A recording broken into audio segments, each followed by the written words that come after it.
A Missouri man who built a time machine in his own garage stepped into a swirling field of energy one night back in the 1990s and simply stopped existing. His name was Mike Markham. For years, the people who followed his story figured he was dead, fried by his own invention, or lost somewhere in time. Then a wooden box turned up behind a wall of a stranger's farmhouse, packed with journals and diagrams. And not long after that, a tired old voice on the phone said it belonged to a man who should have been gone forever. The time machine man had come back. What he claimed happened to him is stranger than disappearing. A Missouri worker set out to make a time machine on his back porch. The contraption he came up with was not completely off the mark, according to scientists.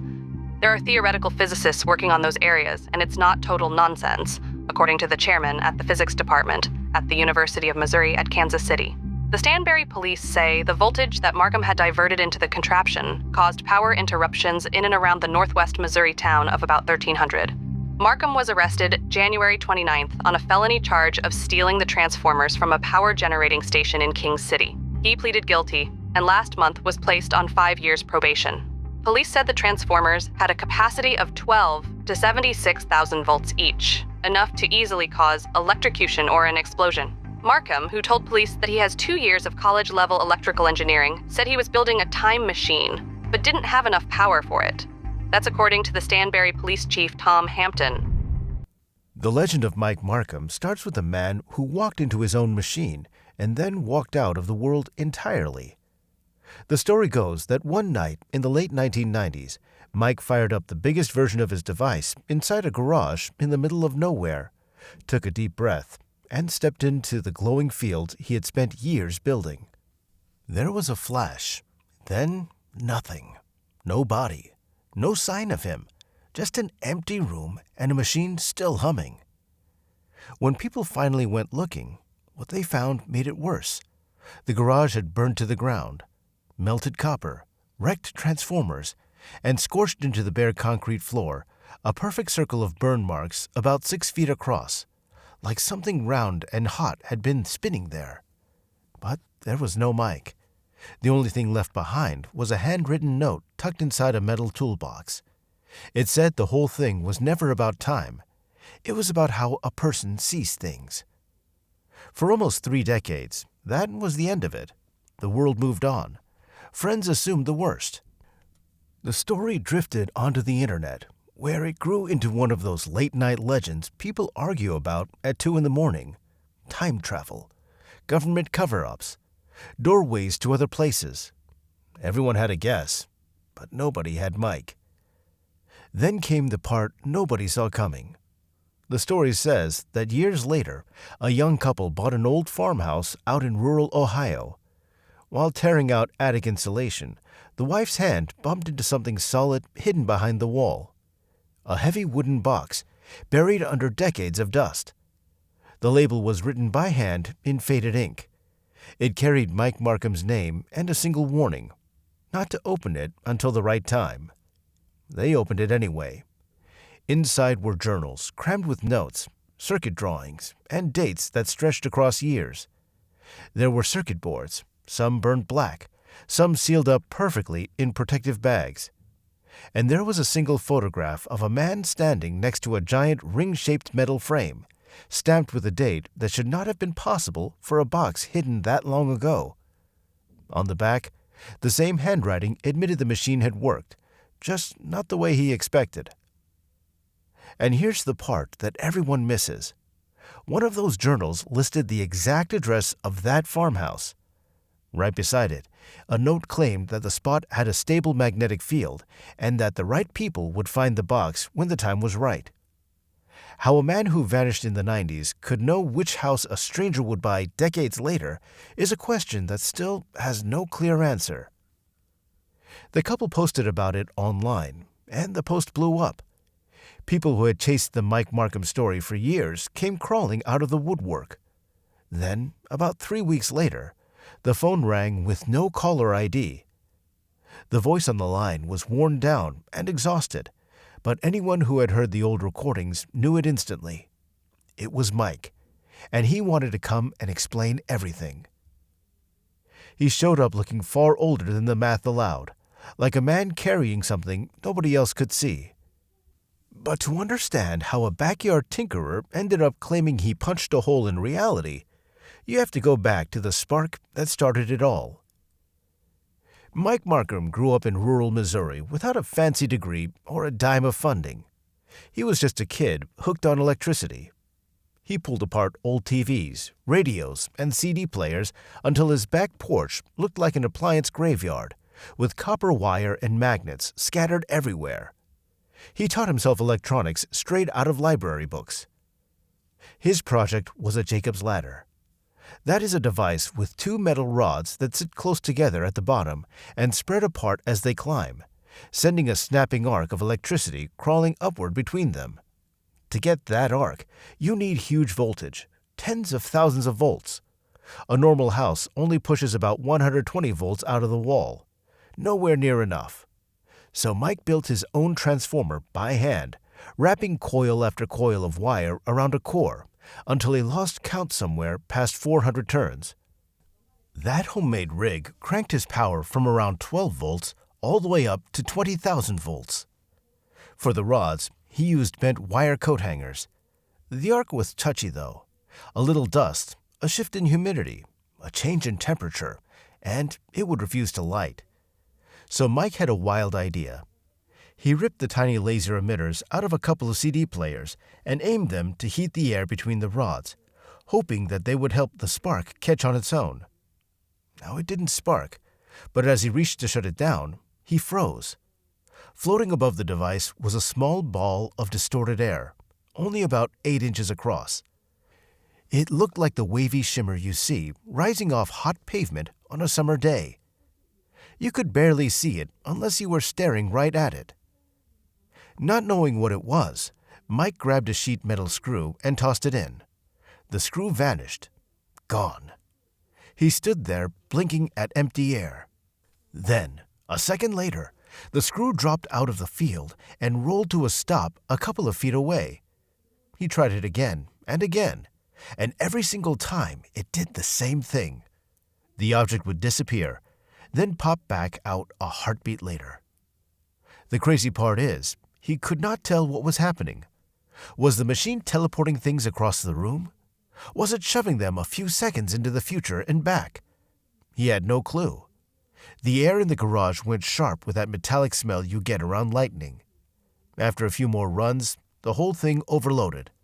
The lasers died, the parts fried, and all that was left was a scorched box of junk. Now, most people would have quit right there. Mike did the opposite. He decided his next machine would not be 18 inches tall. It would stand 8 feet tall. And a machine that big was going to need more power than any house could ever give him. The hunger for power is exactly what landed him in handcuffs. To go bigger, Mike needed industrial transformers, the kind bolted to power poles, built to handle 50,000 volts or more without melting. Those run anywhere from $15,000 to $20,000 each, and he needed several. He did not have that kind of cash. What he had was a bad idea. Mike knew that there were 6 heavy industrial transformers just sitting at a power company substation in King City, Missouri, rusting away. So he called a couple of his buddies with pickup trucks and, in broad daylight, drove right up, loaded the transformers, and hauled them off. Weeks later, he wired them into his new build, swapped in fresh lasers, and upgraded those coat hanger rods to 4-foot metal bars. This thing was a monster. Then came the moment of truth. Mike powered it up. There was a loud crack, a spark, and his whole house went black.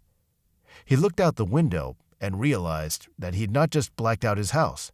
He had knocked out the lights for the entire town, a place of about 1,300 people. After some tinkering, he got the machine running without browning out the neighborhood. And this time, it worked. It opened a swirling field a few feet wide. But now, the objects he tossed in were not coming back at all. They were just gone. One afternoon, with a few friends over, somebody wondered if a big object could make the trip. So a couple of guys shoved the living room couch straight into the spinning field, and it vanished. The bad part of that story, the version that spread online for years, claimed the family cat was sitting on that couch at the time.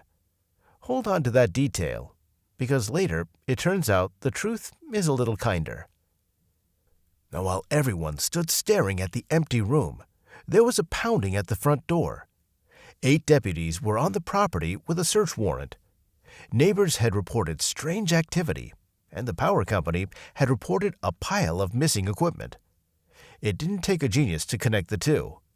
The transformers he stole, by the way, were rated to carry up to 76,000 volts, enough to electrocute a person or trigger an explosion. Mike got 60 days in jail and 5 years of probation. He lost his house. He lost his job. He became the guy who blacked out the whole town. It looked like the end of his time machine dream. But then his story hit the news with a headline about a Missouri man trying to build a time machine on his porch. A physics chairman at a local university even admitted the idea was not total nonsense and that real scientists work on those theories. That headline caught the ear of one famous man, and one phone call was about to crank everything up to a whole new level. The man who heard about Mike was Art Bell, host of the legendary late-night radio show Coast to Coast AM, a guy who had interviewed every kind of strange caller you could imagine. Art tracked Mike down himself and put him on the air for about an hour and a half. Now here's the thing. Art knew electronics cold. All the talk of coil turns and stepping voltage up and down. If Mike had been faking, Art would have caught him. Instead, Mike came across as humble, sharp, and not chasing fame at all. Listeners poured in with offers. Some donated transformers. Some offered property. Plenty offered money. Before long, Mike had a warehouse in Overland Park, Kansas, more power than he could use, and a team of helpers.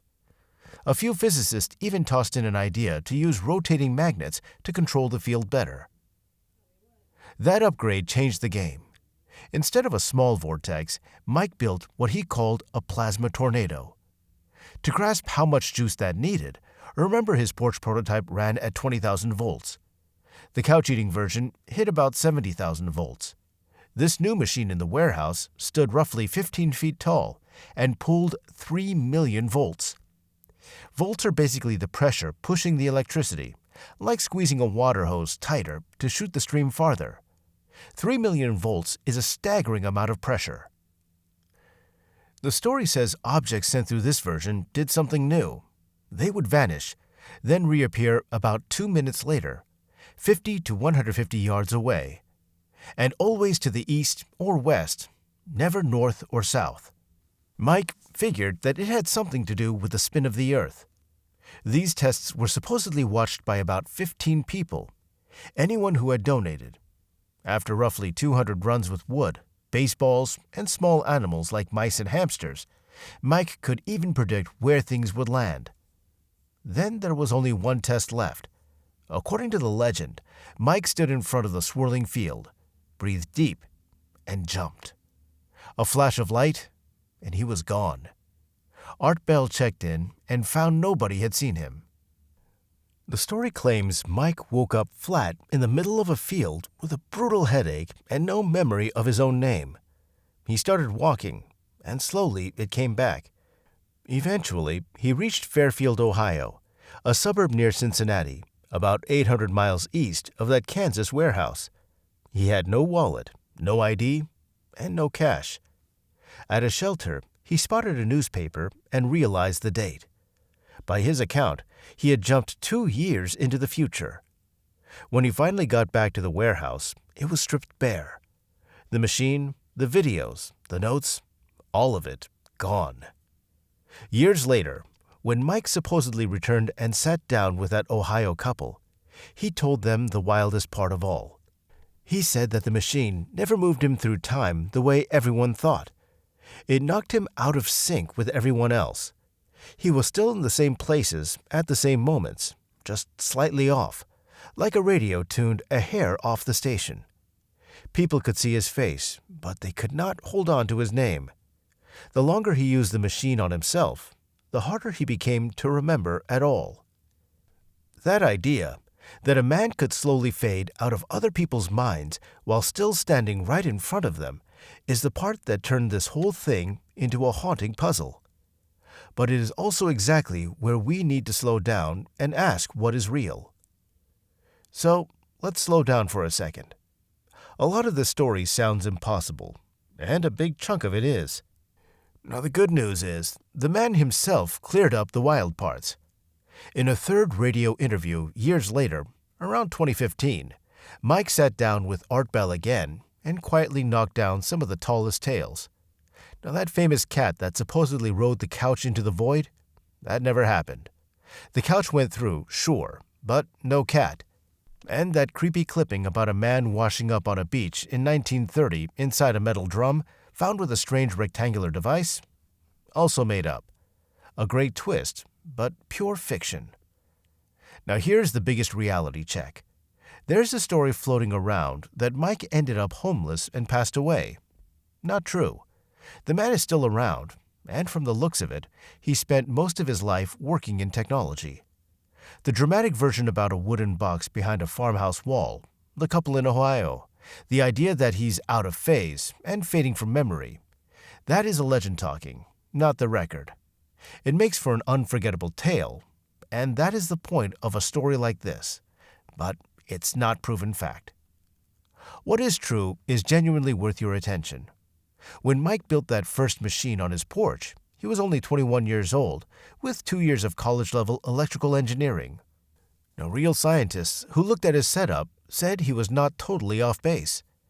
Now, they did not believe that he had cracked time travel, but they did agree that if a time machine could ever be built, it would likely run on high voltage and powerful magnetism. Nikola Tesla once thought electromagnetism might let a person glimpse through time.